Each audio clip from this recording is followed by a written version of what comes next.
আজ আমরা শুনব এক বিশাল নৌকার গল্প। অনেক অনেক দিন আগের কথা।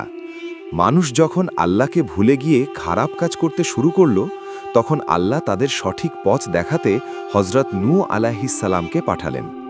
নূহ আলাইহিসসালাম মানুষকে প্রায় ৯৫০ বছর ধরে ভালো পথে ডাকলেন, কিন্তু দুষ্টু মানুষরা তার কথা শুনল না, উল্টো তাকে নিয়ে হাসাহাসি করল।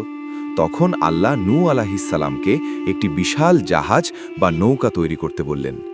আল্লাহর হুকুমে তিনি সেই জাহাজে প্রত্যেক পশু পাখি থেকে এক জোড়া করে এবং ভালো মানুষদের তুলে নিলেন। এরপর শুরু হলো ভীষণ বৃষ্টি আর বন্যা।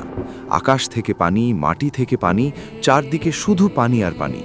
যারা আল্লাহর কথা শোনেনি তারা সবাই বন্যায় ডুবে গেল, কিন্তু হজরত নূহ আলাইহিসসালাম এবং তার সাথের সবাই সেই বিশাল জাহাজে নিরাপদে বেঁচে রইলেন।